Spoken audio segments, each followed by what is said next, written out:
afternoon. Hello, everybody. My head's all cropped off there. Welcome to our weekly Instagram Q&A.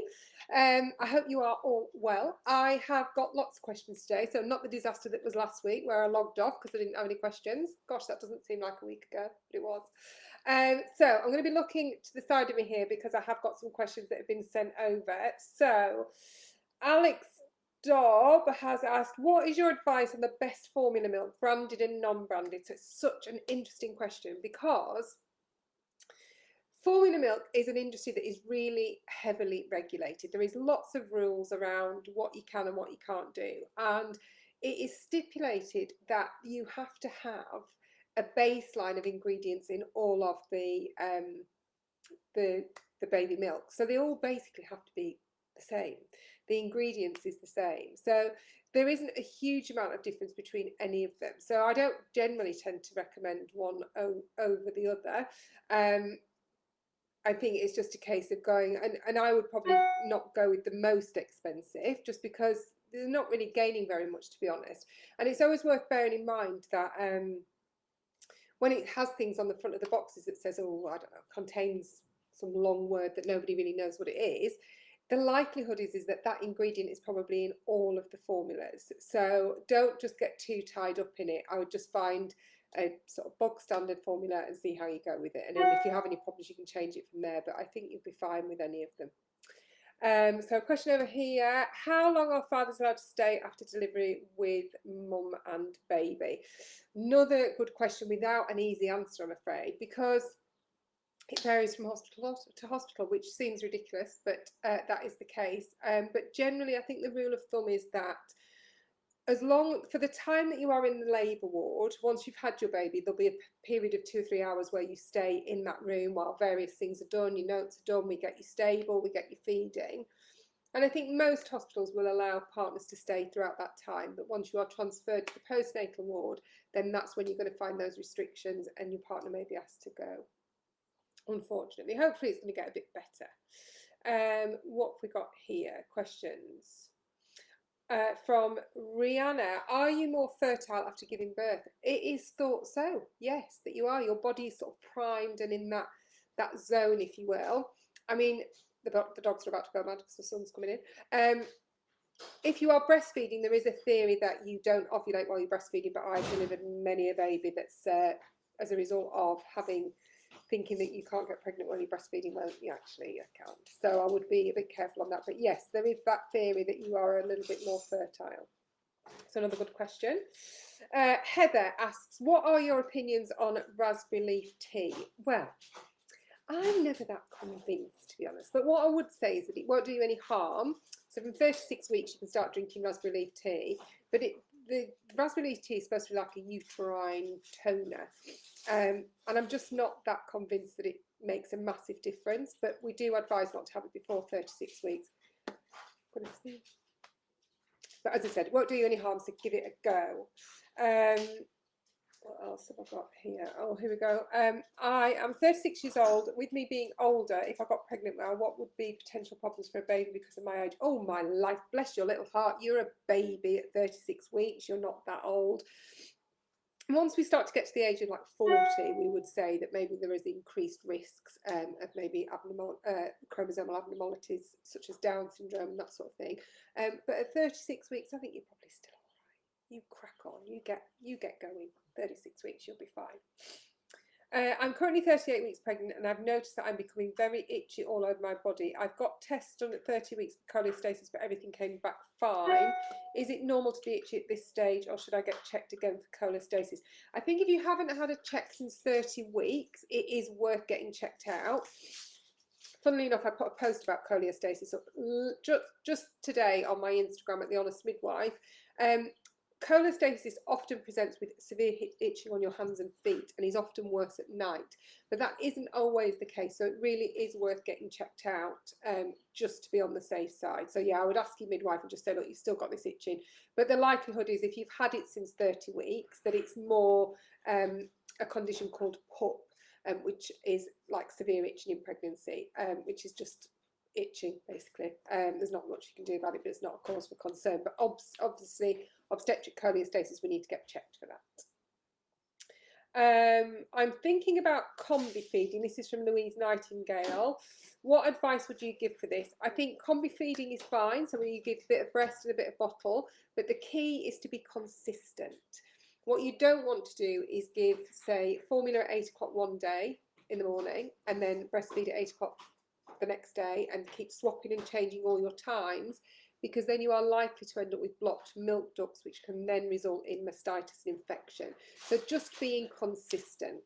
And I think if you're wanting, so excuse my son rustling, if you are wanting breastfeeding to be the sort of the majority of the feed, I would always advise getting breastfeeding going and getting that milk supply really healthy before you start dialing back and adding in formula.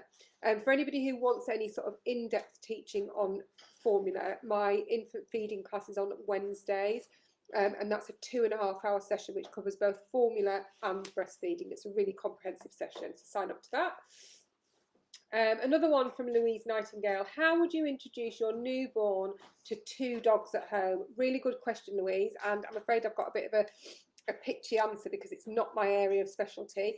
But Let's Talk Birth and Baby, which is where we do the antenatal classes.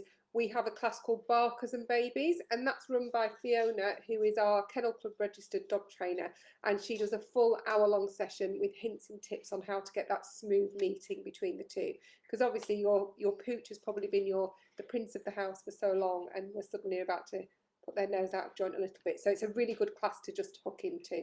So yeah, not my area, but I can certainly signpost you. So if you have a look at The Honest Midwife Instagram, there's a link in the bio, or just Google Let's Talk Birth and Baby and you'll find where you need to be. Tips for colic at 19 days old. Again, you could do sort of like baby massage, so going in a clockwise motion on baby's tummy, doing cycling with the legs. I always recommend for any sort of worries with baby to see a cranial osteopath if you can, because they can really help with any compression in the phrenic nerve, which connects basically down to your baby's tummy. So any colic, it can often really relieve that. So yeah, massage and cranial osteopath. My little girl is 8 weeks old, congratulations, this week, and we have been told to start looking at putting her into a routine on an evening, but her feeds and moods are different every day, so it doesn't seem possible. I was wondering at what age everybody started a routine with their baby, also at what stage they started sleeping for longer periods of time and during the day. So at 8 weeks old, that's 2 months old, I think I'm always a bit wary of routines, and I think they're never particularly easy to, get going. But what I would say is at 8 weeks, I think you can start with a bedtime routine, and it doesn't mean to say that it has to be fixed in stone, but I think getting to that stage of working out what time bedtime is and then moving the baby to that area where when it's bedtime at night, having the lighting dimmer, having it much more quiet time than during the day, and starting to differentiate between night and day. Depending on how your baby is fed, it can often be quite difficult. My daughter, who was breastfed, didn't sleep through the night till she was 2, but I was very adamant, I think because of the struggles that I'd had with my son the first time around when he never slept during the day, I was much more adamant that she was going to have a morning sleep every day. So every day at, say, 10:30, I would, excuse me, I would feed her and then put her in her cot in her bedroom, put the mobile on and potter around upstairs. I would make sure I had a shower, got dressed, so had jobs to do, and she very much got into that routine really quickly. So I think those are the sort of routines you can start to get into, and I think 8 weeks is a reasonable time to do it. Let's just have a look at what other questions I've got here.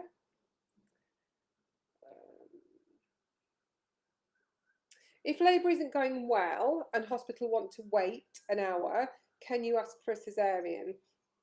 Oh, Nikki, that's quite a wide open question. So I think it depends on what we mean by labour not going well. If we had concerns about the baby, obviously they would probably recommend a caesarean if you weren't ready to push. And I think you can always sort of recommend, but there are times when it may be that the surgeons are actually in another caesarean, so they may not be able to do it immediately for you. But yeah, I mean, I think it's always an open dialogue between you and the doctors and the midwife looking after you. So you've just got to talk through what you want with them, really. Tips on getting my newborn to sleep in his Moses basket, please. He will sleep on us fine.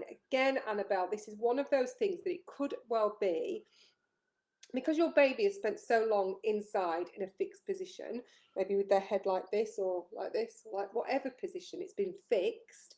If you think about when you were a kid and you used to put your hands on your cheek, your hands like this, your head on your hands, and then you move your hand, this stiffness in your neck is probably what your baby has got. And so understandably, that when they're sort of held up this way, they can put their head whichever way they want to.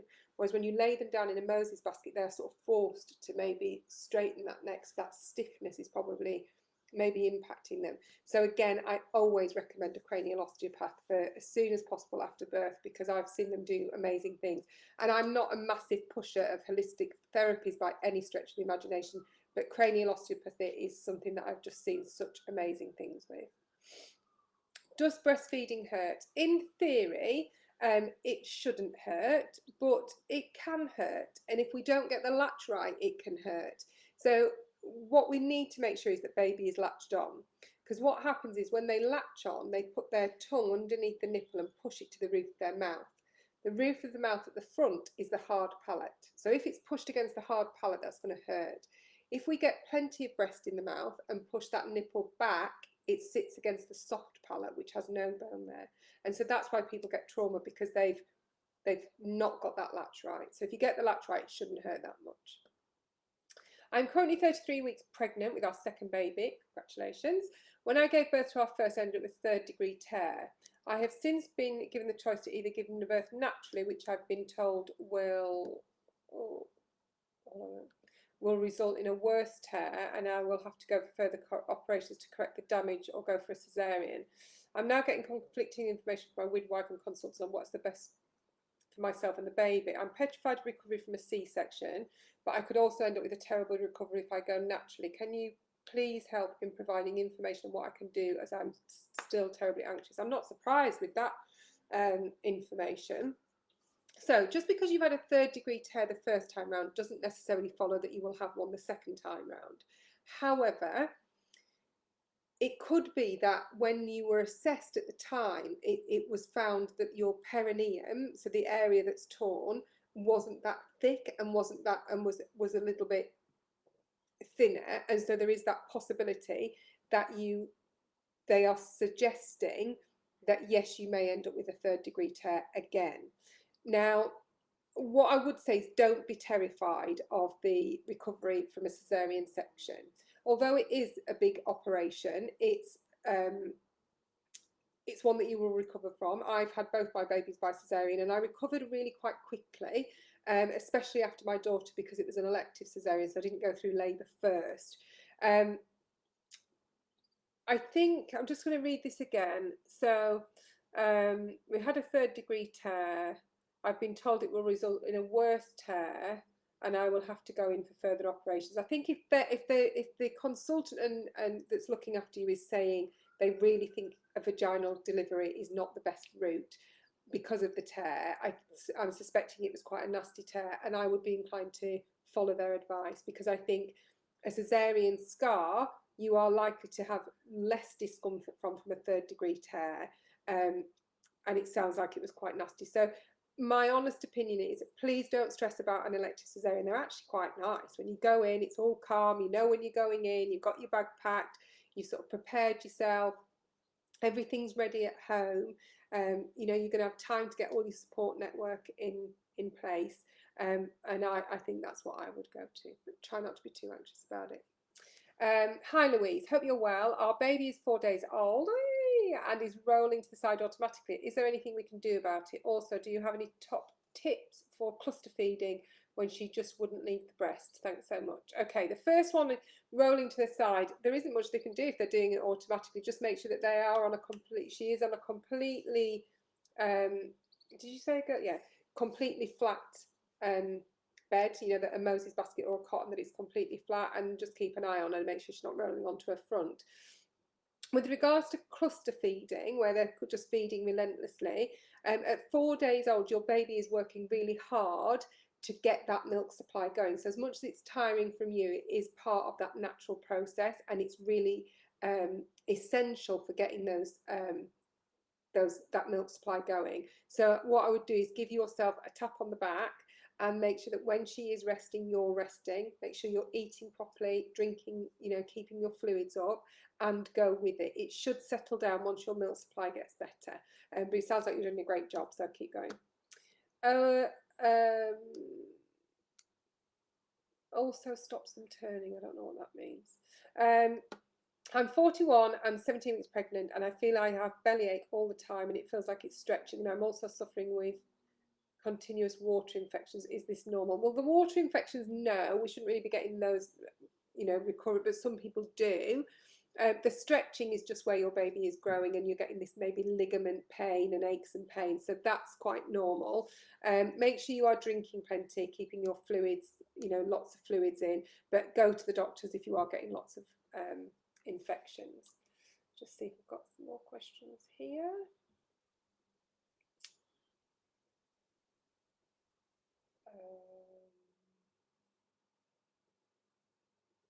Techniques for hand expressing colostrum and the best time to do it. So hand expressing colostrum, so from 30, let me just get me boob.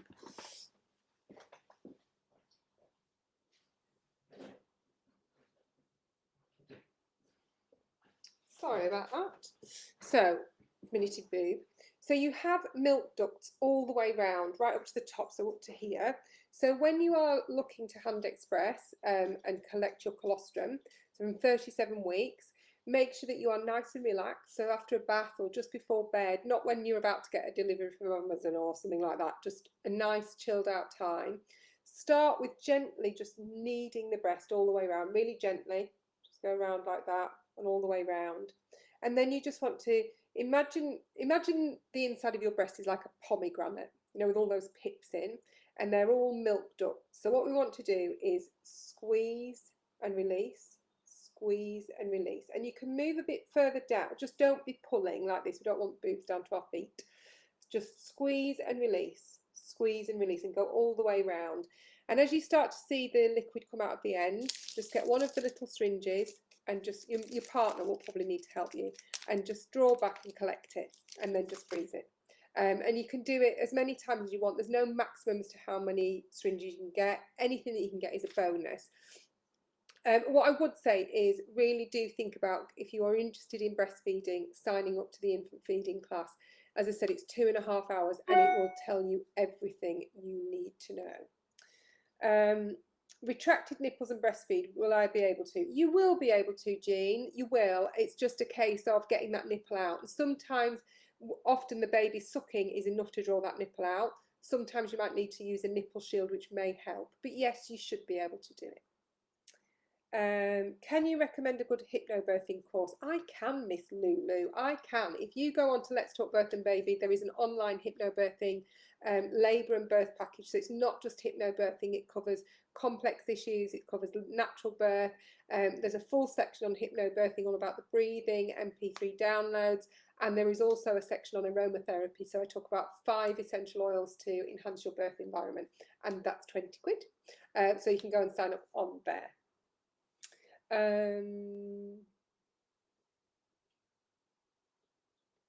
That's it on there. I have no idea how many people are on here. I don't know. I don't even know how I know that. But anyway, anybody else got any questions?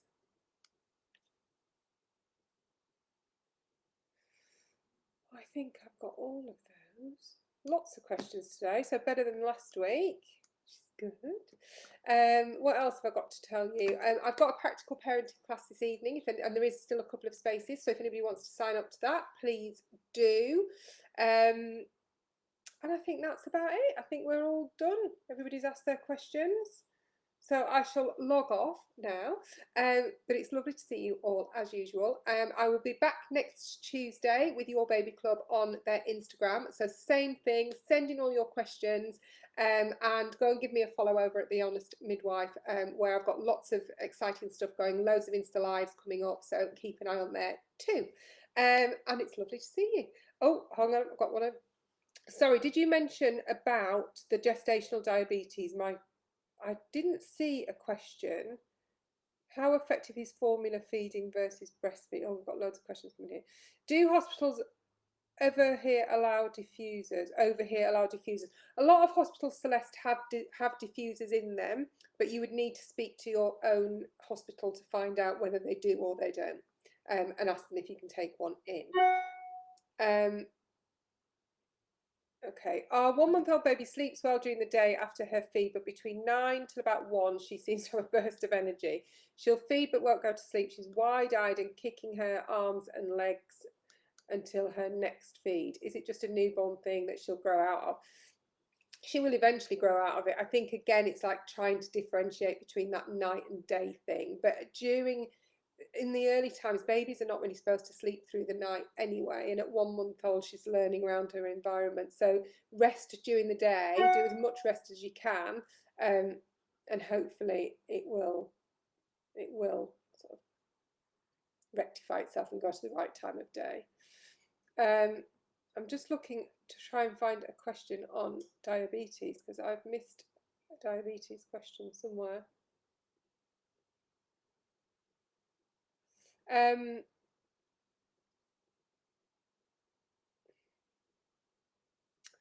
Sorry, I'm just looking.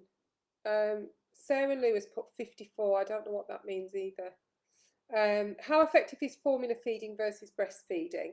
I don't think we can sort of look at it as an effective. They're both very, reasonable ways to feed your baby. There are lots of health benefits attached with breastfeeding, but some people do struggle with it. And formula feeding, your baby will thrive and will be fine. So they're just two different ways of feeding your baby. I don't particularly agree with pitting one against the other and saying this is best or this is best, because I think that for some mums, breastfeeding will be best for them, and for other mums it won't be. And I think it's about finding what's right for you. So if you want to breastfeed, then you should have all the support in the world to do so. But if you want to formula feed, you should equally have all the support in the world to do that as well, without feeling any guilt associated with it. So I've had 2 children. I've formula fed my son and I breastfed my daughter, and they're both fit and healthy. And I think it's about getting rid of the guilt, really. But yeah, they're both perfectly safe ways to feed your baby. I've been diagnosed with gestational diabetes at 28 weeks. Okay, I've been having episodes of SVT where it's been up to 200 beats per minute for 3 hours during pregnancy. Will I be able to have a natural birth? I think that's quite a high heart rate, so I think that's going to come down to your consultant, Helen, as to how they would recommend that you deliver. So yeah, I think it's going to come down to them. I don't really think I can advise on that. So you've been diagnosed with gestational diabetes, so you should be under the diabetic nurse, and they will advise you on how best to control your blood sugars. I'm not quite sure, Louise, just try and ask me a question that you want me to answer on there. Can you breastfeed while taking meds? Depends on which meds, Sarah. There's plenty that are safe, there's plenty that aren't. So it just depends on which meds that you are taking. I'm just going to wait for anybody. Would you say the best type of formula, as I want to breastfeed but want to have a box of formula just in case? Celeste, I think they're all very, very similar. So again, it's very difficult to pick one.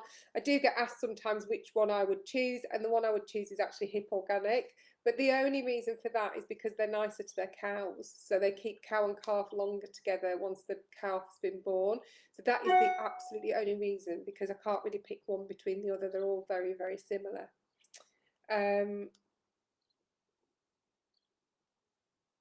Okay.